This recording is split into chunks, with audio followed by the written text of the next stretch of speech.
I think it's a suck-ass world.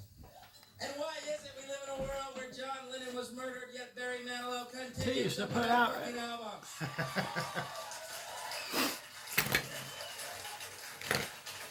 If you're gonna snap, have some taste about you. Have some decency about you. Be a murderer fondly remembered. Take out those hack demons from the earth. Leave the good guys to live on. Shall you? It was Bill Hicks.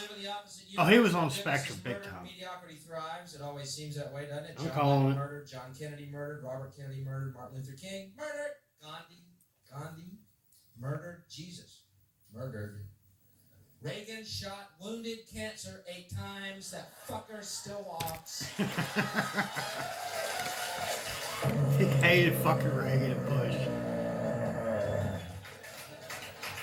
Well, this guy's like Jason. I'm back.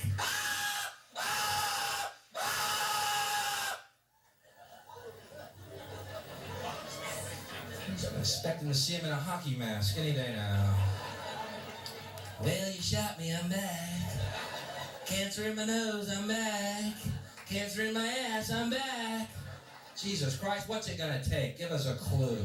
A syringe of AIDS shot in your jugular, I'll do it.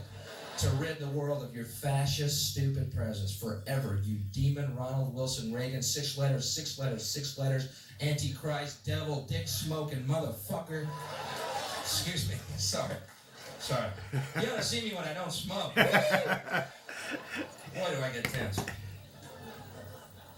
Like, don't hold back, I Bill. don't like Ronald Reagan. I never will. There's nothing you could possibly say to change my mind. And if you tried, you'd be wrong. Now, I am looking at John Hinckley in a whole new light these days. Hinckley was insane, no doubt about it. All he brought was a 22. John, you kill woodchucks with a 22. All for the love of Jodie Foster. If that isn't a clue, this guy is out of his fucking mind. I wouldn't run over a bug for Jodie Foster. Now, if it was Phoebe Cates, I might be barnstorming the White House. We were fast out at Ridgemont High. There's just so much mediocrity in the world. And I'm starting to sound like my dad, but what's happened to music? You know what I mean? What is this Debbie Gibson bullshit? What is this about? Well, thank you. Who the fuck's buying her records then? Shake your love. Shake your love. I think before women should be allowed to do that, they should have titties. I really do. A little freckled mongoloid jutting her bony elbows at the camera. I think it's sick. And the most banal, trite demon from hell himself, Rick Astley, the guy who's bringing back disco. Who the fuck requested that? Don't ever want to make you cry. Don't ever want to make you sigh. I break your heart. Don't ever want to break your heart. Couldn't break any woman's heart. You have no dick. You have a little corn nut. You have no balls. You're a eunuch. You're a Nazi demon from hell, and I hate you. I hate your parents. I hate everything about you. See, I like music that was, I don't know, catch me, come about the fall. I like good things. Yeah, I know, I'm a relic. I like things with balls, you know, remember Jimi Hendrix. Now there's a guy with no question where that guy, what he was all about, man. Balls? I think so. Stand by the mountain, chop it down with the edge of my hand.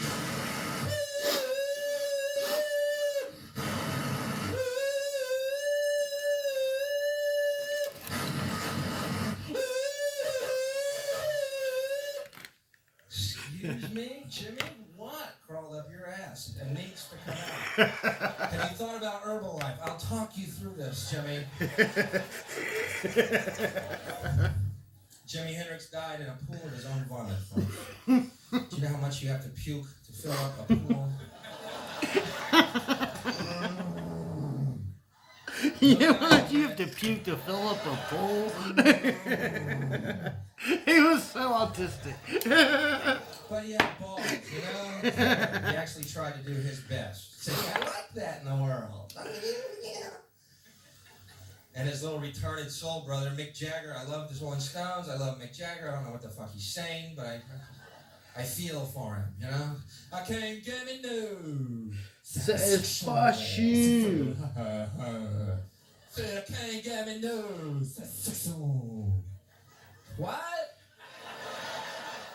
I don't know, he can't get something. Show. What is that? Mick, we'd like to help. What the fuck are you saying? Can't get me no satisfaction. Mick, maybe Keith has some. Keith, you got any Keith? I got some in my boot.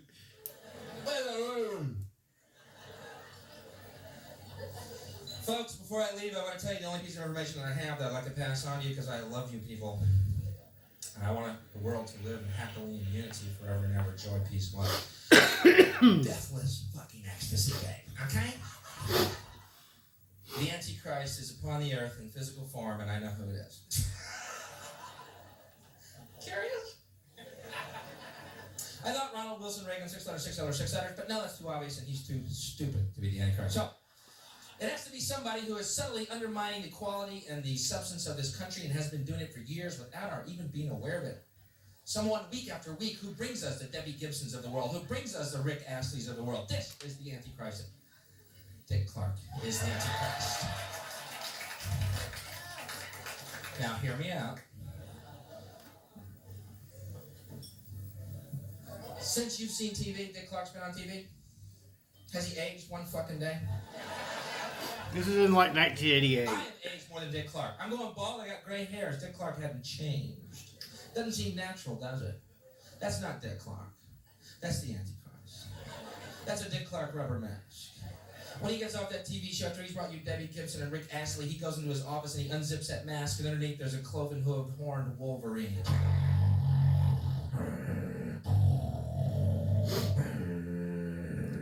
And there's a knock at the door, and the door opens, and Chuck Woolery walks in.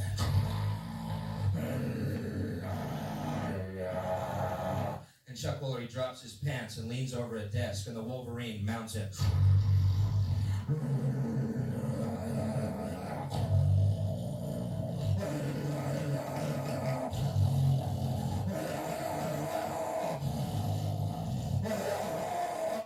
Worm crawls out of the scaly penis of the Wolverine into the bowels of Chuck Woolery.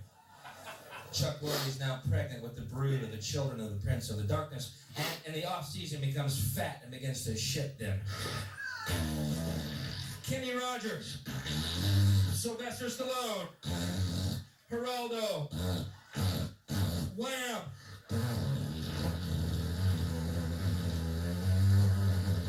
Oprah!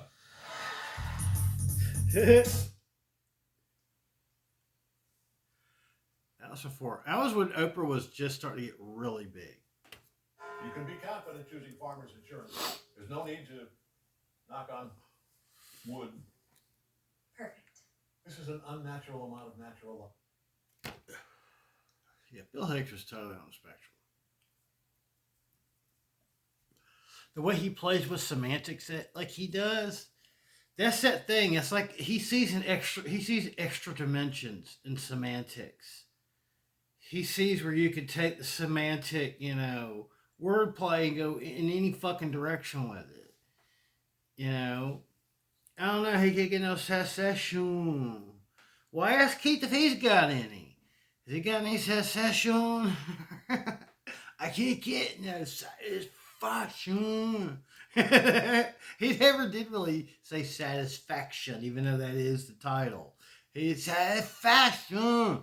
He just had to say it some fucked up ass way.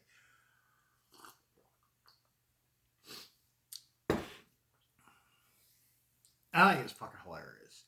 But that was one of Bill Hicks' earliest. I can't remember what it was. It was like 1988. And I guess it was one of those late night HBO or Showtime or Cinemax specials that featured him, as one of the performers or something. I want to say it was at Rascals, which back in the day, I guess was a big time comedy. I don't know if it's still around, if it's still big or what. I don't know. I do know I see a lot of, like what I think are historical performances that had been where I've seen something, rascals written in the background in several different kind of ways.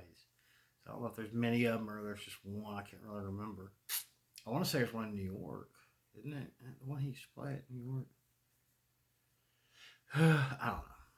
But he was one of the most brilliant fuck comedy minds ever. He is still considered one of the most legendary comics, even though he never quite hit. He never became mainstream even when he was alive, with the exception of other markets. He was big. He was mainstream in Britain, and I want to say in Australia or in Europe and in the Western wealthy European countries where either they spoke English or most of the population spoke as an additional language, multilingual. Uh, but yeah, I want to say he was real big in England. He was real big in Australia. He was actually, I want to say, he was a lot more widely known on other continents than he was in the States. He was he grew up in Houston. He was originally born in South Georgia, I think Albany, Georgia. Ironically, he's not, well, I mean, they moved there when he was still young. I want to say he was still, I don't know, he was the baby of the family, but I want to say it was not, like, he doesn't even remember living in Georgia. So he's about as Texan as you can get culturally. That's like my brother. He was born in Alabama. He was born in Montgomery, Alabama, but yeah, I'm pretty sure that's what they told me.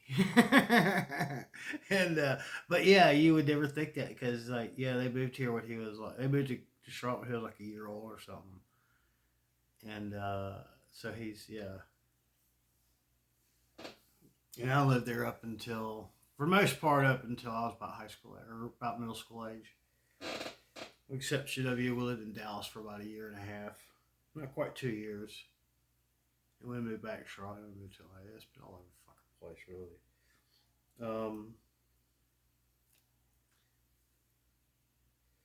But that was kind of what was interesting was this guy. He was so far ahead of his time. He was such a fucking genius. He's obviously a genius. But I swear to God, I think that because of his perceptual way of seeing how to take topics, it's just like here's your dinner on drugs. I got like 600 views on that thing in like less than an hour. I thought I did pretty good with that. Because I borrowed that from Bill Hicks. He's talking about, don't have a drunk tell me not to do drugs. Hey, this is your brain. This is your brain. I was like, look, motherfucker, this is breakfast, okay? That's a fry pan. This is an egg. I've never once looked at an egg and thought it was fucking brains. Not once. I've seen the aliens split the sky like a sheet, take me onto their spacecraft, tell me that we are all one, there's no such thing as death, but I've never once looked at an egg and thought it was a fucking brain. Not once. Now, maybe I'm not getting good shit. That was his bit. That's why I was like, this is your dinner. This is your dinner on drugs. This is your dinner on drugs for 6 minutes outside. We found this bitch ass side of fries. It was on drugs too. Different kind, but still drugs. Yeah. Bill Hicks was totally autistic. I believe so. That's my personal opinion. I don't want to insult his family or his legacy or whatever. But he just goes to show that you can't overcome. He was high functioning enough at least to become famous. It's like Hunter S. Thompson said. If you're gonna be crazy, well, you better get paid for it, or they'll lock you up. I think a lot of comedians are on the spectrum. I think that's the reason why it's hilarious, because it's like a perceptual semantic play. They do. It makes it ironic, it makes it irony, satirical. That's where, the basis of humor for the most part. Or at least I think. I think those are the main ingredients. You just got, everybody's got their own different, mixture. But that's it. I think Bill Hicks is on the spectrum. Bye, y'all.